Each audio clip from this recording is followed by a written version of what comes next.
It's Linda from Artists for a Better World again, and I'm here with Jake Isham. And Jake he's a person extraordinaire because he does all kinds of anything from filmmaking, photography, and also his actual marketing business. So I think we need to interview Jake about what he's doing that really makes the working artist actually succeed. And that's what I want to know for our group. What is it that really makes the working artist succeed, and how have you built that up? I mean, it's a lot of different things. I've taken the last kind of 10 years to kind of, you could say, figure it out myself, Right. Being that I come from a family of artists, so I'm very fortunate there. But even them, the rule that my dad gave me was produce, promote, persist, which is in its simplicity what you need to do. Okay. And that is, at the end of the day, what it is. But it never clicked for me until actually just recently, when I was like, oh. But that is the you could say the very layman's terms, the root of what one needs to do is produce. That's right. Promote and persist. It's the persistence that... It is, but it's also, you could be producing and persisting, and you could keep just producing art. Right. But if you don't promote, it doesn't matter. Yeah, you're not selling anything, you're not making a living. Or vice versa. You could be producing, you could be promoting. Right. But if you're not making any new art, there's nothing to promote. You could be promoting, let's say you're a painter or you're a filmmaker or whatever, and you're just promoting the same piece of art for 30 years. Yes. You could be persisting for 30 years, but it has to be all three. So but it never clicked for me. It didn't fully, until I was able to achieve my own success. Right. I went, oh, that's what he was saying. Wow. So the way I've kind of looked at it recently for the working artists, and like, how do you create a career as an artist? There are just a bunch of different, there's a couple rules that I've kind of figured out, but different varieties, ways of saying it. But if you're going with my dad's kind of sayings, was produce. One of the big things I've seen with an artist is you have to invest in yourself. And even before all of this, you got to look at yourself as not, oh, I'm an artist, I'm going to make art, and this is so much fun and amazing. I'm going to have this amazing life being an artist. Yes, but realize you're actually starting a small business. That's right. You're an entrepreneur, first and foremost, and you have to look at yourself and whatever art, whether it's photography, film, paintings, pottery, poetry, whatever it is, you got to look at it as a business. Exactly. And that was the first lesson I learned. I left film school, so I did 4 years of film school, have my BFA in directing. Yeah. I leave film school and I'll go, what do I do? What do I do now? At the same time, and then for the next couple of years, I kind of floundered around. I was working as a photographer with some nonprofits, so I got to travel and I got to work on my craft. But I wasn't really making any money. At the same time, my youngest brother is in college and he's in business school, and he starts shooting videos to promote sororities part-time on the weekends while in college. And he probably had fun doing that. He was traveling around the country. Yes. And he almost made 6 figures in his first year. Part-time on the weekends in college. Wow. And I was like, there is something wrong with this. And that I have the degree in filmmaking. And that was the first time I went, oh, he is a businessman who creates videos. And I'm an artist asking the world to pay me for my art. Right. And that was when I went, wait a minute, I need to learn business. That's right.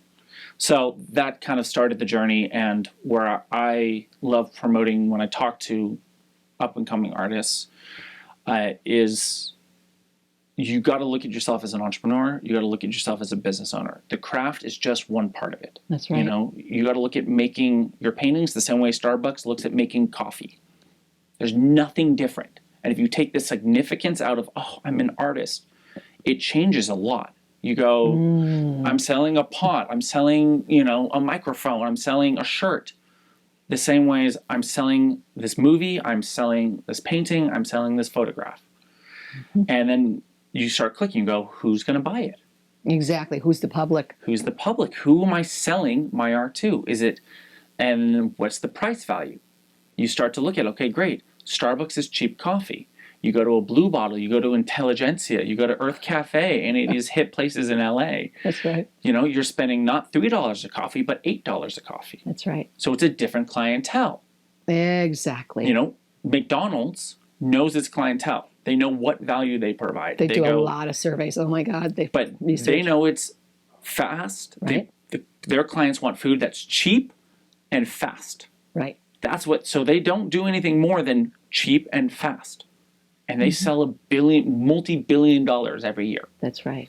So McDonald's really knows its public. They Absolutely want food that's cheap and it's fast. They're not looking for high quality, crazy, amazing.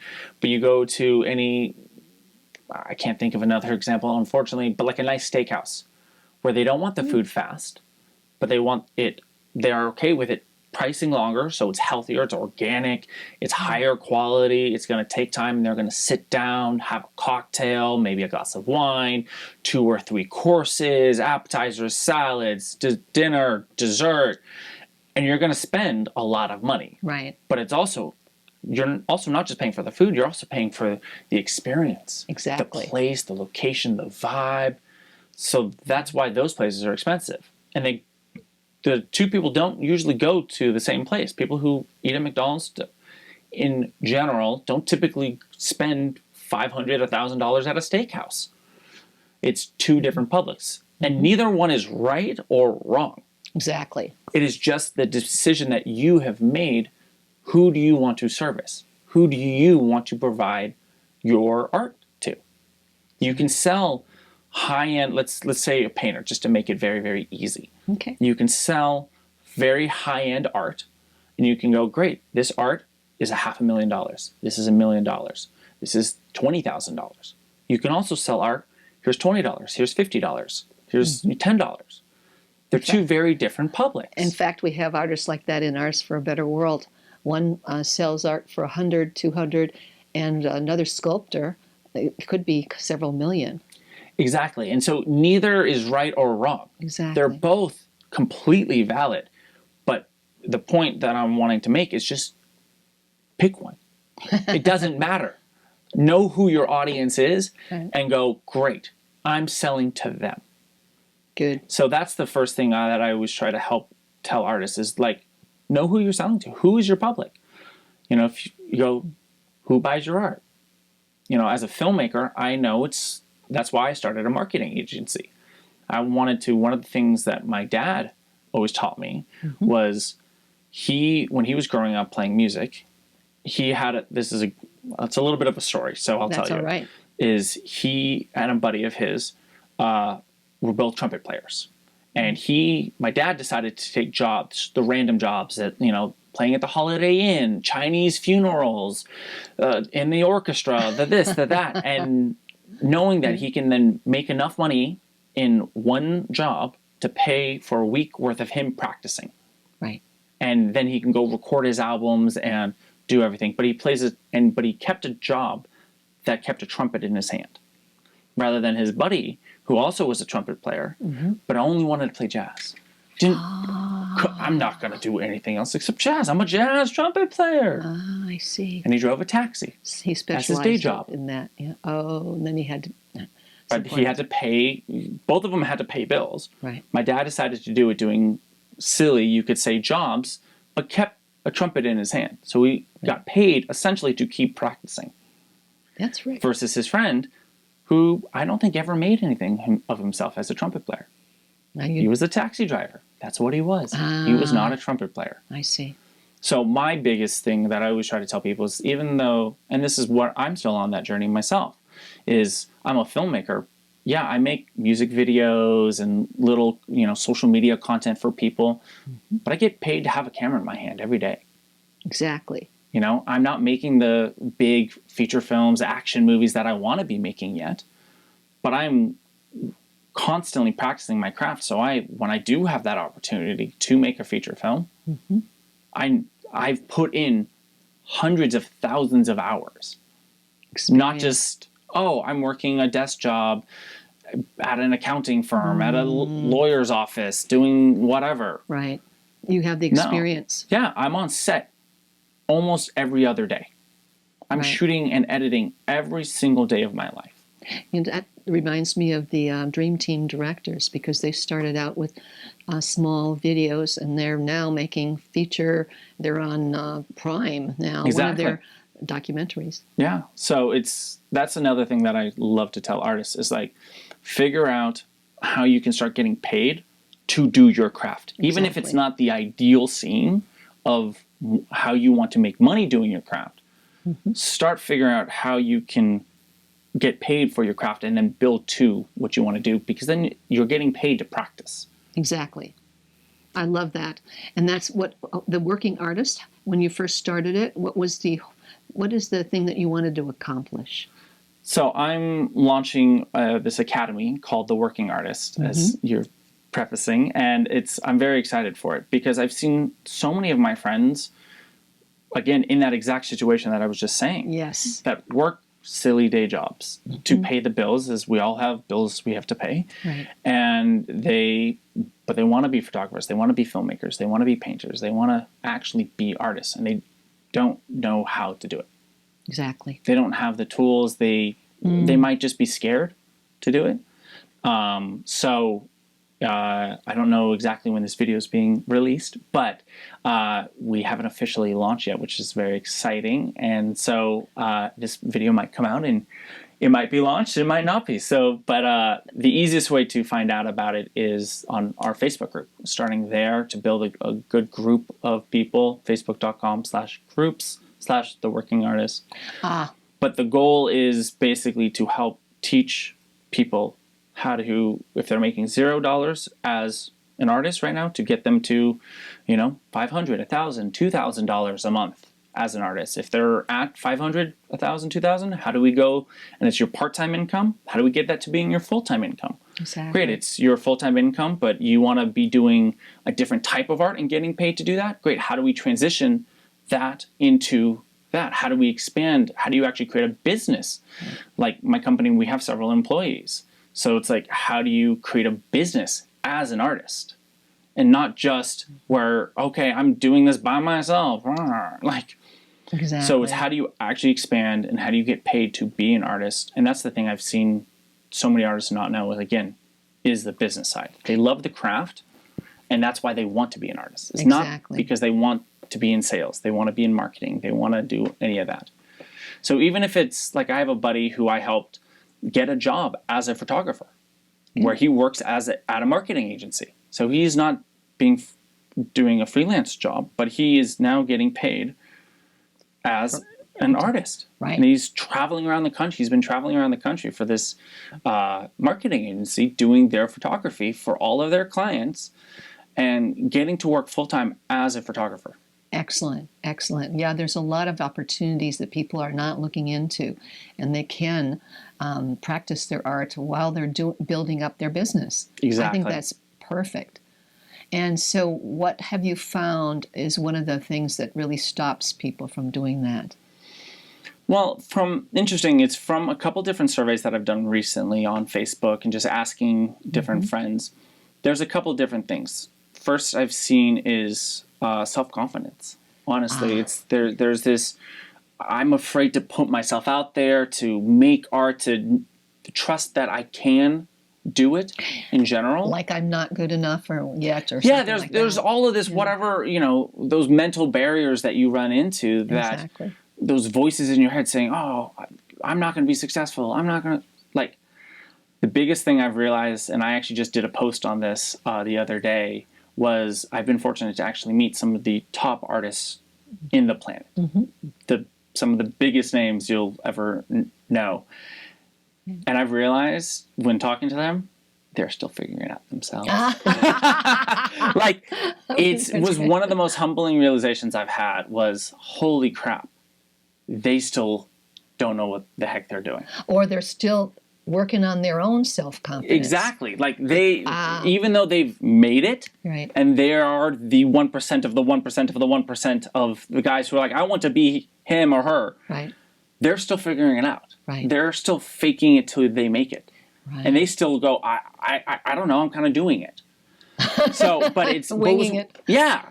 But so it was, for me, one of the most humbling moments was like, oh, then I'm good. Yeah. If they're still figuring it out, you know, I was able to not go, oh God, if they don't know it, I went, oh, we're all on the same playing field. Exactly. They've just been, again, it goes back to how we started this interview with my dad's little, 3 words: produce, promote, persist.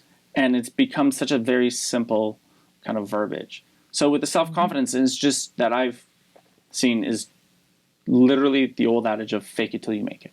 Yeah. Yeah. Like, you have to pretend to be self-confident, and you will gain that self-confidence. Right. And then with that, additionally, the way you can help continue to fake it is by just producing art. The more hours you just do your craft, the better you're going to get. And show it to people. Talk about it to people. Talk about it everywhere. And people forget to put it online, put it on, anything that you send out, really. Exactly. And then, comes to the next thing is just promote. Yeah. Even if it just is simple as texting it to your family and friends. Exactly. Like, maybe it's to your significant other, just showing them that. Or if your friends come over, bring them to the garage so they can see your art. Show your videos. Start there. Start whatever you can do. Show it to your animals. If you can't show it to another human being, show your dog. Show your cat. Show your bird. Like, just start and then take the next steps. Show it to your significant other. Show it to your family or friends. Right. And if that's maybe too scary, post it on Reddit. Use it if you anonymously. don't know. Yeah, post it anonymously. Like, create a username that has nothing to do with your name or anything like that. The scared artist. And post it to a Reddit forum. Reddit is a social media platform. You might get a lot of responses. Exactly. And post it to a platform where it's anonymous, and then show it to your friends. If it's too scared to do it one way or the other, like, there are solutions to take it step by step to build that confidence. Exactly. And then I know an artist that's now creating her art online, and she does a whole painting, and people are watching her with awe, and it might be an hour video. Yeah. Live streaming while you create your art is a fantastic promotion, especially for painters and other individuals who do live creation in that Sculptors, form. Yeah, musicians doing too. live performances. My brother, no fail, does a live performance on his Instagram every single day. Even if it's at midnight, he just came back from a party, and he's like, I haven't done it. He will come home. If he's exhausted, he will do it on his Instagram, no fail, every single day. Great. So again, it just comes down to that persistence. You just keep going. Exactly. And I think that's a very key thing for all of our artists and Artists for a Better World.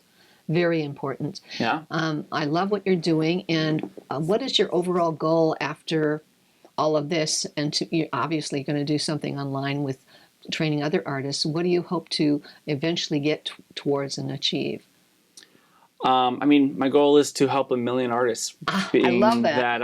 And get them working and paid. Yes. And whatever respect that is, and whatever that means for them, whether it's being freelance and starting their own business, whether it's, making $1 million as an artist, or just like, hey, I want to cover my bills and I want to be paid for my art. Or it could even be working at another company, because being an artist, again, as we've talked about, is being a business owner and an entrepreneur. And others might just want to do the craft of being an artist. Which is like, great, so how do we get you good enough and you promote to companies that you're doing your work with them? And so they're covering all of the, business stupid stuff that's not as fun as being an artist. Like, my friend was an assistant to a paralegal, to then now he's a photographer at one of the biggest marketing agencies. And I have someone that's in finance, and she writes books, and someone could be an artist that, and she's looking for artists to illustrate her books. People are looking for illustrators. That's, if you're a painter and you can draw. There are so many ways to get paid as an artist. Like I know. it's actually not that difficult. All it comes down to is just the self-confidence. And that's why I've seen that and why I like to talk about the self-confidence, because it takes a lot of guts to be an artist. It is the only profession that I know of where it's literally like, well, it's so subjective, where it's like, no, it's not like even a doctor or a lawyer. It's like, well, I won the case, I did not win the case. I saved the person's life, I did not save the person's life. It's pretty cut and dry or taxes. I saved you this amount of money. You know? It's all very cut and dry. That's but as an right. artist, you know, we were talking about a piece in the studio earlier before we started the cameras, and you're like, I love that piece. Another person could see that piece and goes, it's okay. Or somebody, you know, or even goes, right. no, it's awful. I hate it. I know I would never want that in my house. It's the only profession that has completely polarizing on people. Right. And so, but at the same point, that means that there's so much opportunity. Yes. And hopefully more people, as far as our group, I know we're working on uplifting the culture. So Exactly. uplifting kind of work rather than, you know, blood and guts spilled on the street or something like that. Sure. It might be part of something else in a painting or whatever, like the Guernica. Have you seen that in Spain? Oh my God. That was the Franco. Anyhow, something like that was done for a specific reason.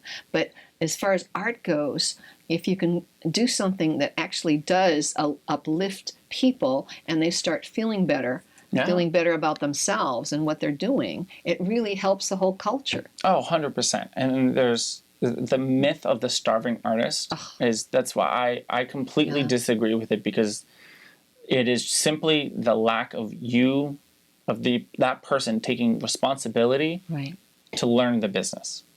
And there are lots of ways to get paid as an artist, or to be working as I say, in companies as an artist, where you can be a graphic designer. You're being an artist. You know, if you're an illustrator, you can working at a company being an illustrator. Like, exactly. There are so many ways. You just have to go, okay, great. What am I going to do next? And so that's part of what this whole, what my academy is helping gear artists who are wanting to actually go, no, I'm sick of where I'm at. I want to actually do this. And it's not for people who are like, oh yeah, I want to be an artist. It's people who are like, no, let's go. I want to commit to this, and I know in 6 months I can be working as an artist, or, you know, double your income as an artist, whatever it is. Exactly. So, well, then I want all of our artists to look at this video and go to The Working Artist by Jake Isham. Thank you. Is there anything else that you wanted to say to the artists? I mean, I think I've said it, and, you know, again, the business of art. Yeah, it's understanding and taking responsibility for the business side. If you want to do it in the freelance and creating your own business, it's just taking the responsibility for it and learning it. Where there's YouTube is amazing. Study, like, just type in, you know, how to, you know, market yourself, how to do this. Like, there are so many free resources to start with that the excuse of like, well, I don't know what to do. Yeah. One last story is I saw actually somebody posted on my group about the music industry. He seemed like an older gentleman, probably in his 50s or 60s, and was like, well, the music industry's changed so much, and the price to promote is so high now, it seems, and it's so hard, it's different, and the music industry is... I was like, honestly, having multiple family members in the music industry and lots of friends in the music industry, it's actually completely the opposite of what you're saying. That's right. Now with social media, it's actually free to market. It actually costs no money to market. But people don't realize that. That's right. All it takes is time. Your own time. And your own willingness to just confront what needs to be done and put yourself out there. That's actually all marketing takes, is you just be willing to go, hey, go look at my art. oh God, it's scary. Ah, And it is. From myself, who's been successful, to I see some of, again, the top artists who are like still freaked out about showing people their art. yeah. It takes so much confidence and guts and chutzpah and all of the words to be an artist. That's right. But it has also never been easier to be an artist than right now. You look at these kids on YouTube that are making millions of dollars only because they're just posting videos of themselves.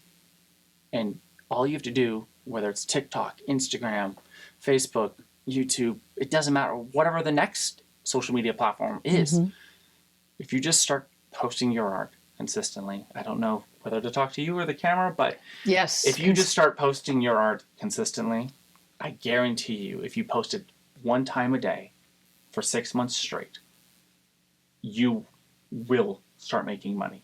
And whatever it is increased from where you are right now, whether it's 0 to 500, 500 to 2,000, 2,000 to 5,000, if you started and you actually made a conscious effort to post about your art once a day, it could be your personal Facebook page. It doesn't have to be more complicated than that. Your personal Instagram page. Every single day for 6 months straight. Committed, like it's a workout. Like it's a diet and a workout, and you actually did it, you will be successful. You will start making money. You will increase whatever income you're making. I guarantee you. I love that, Jake. Thank you so much. Thank you. This is so much fun. Such a pleasure. Great.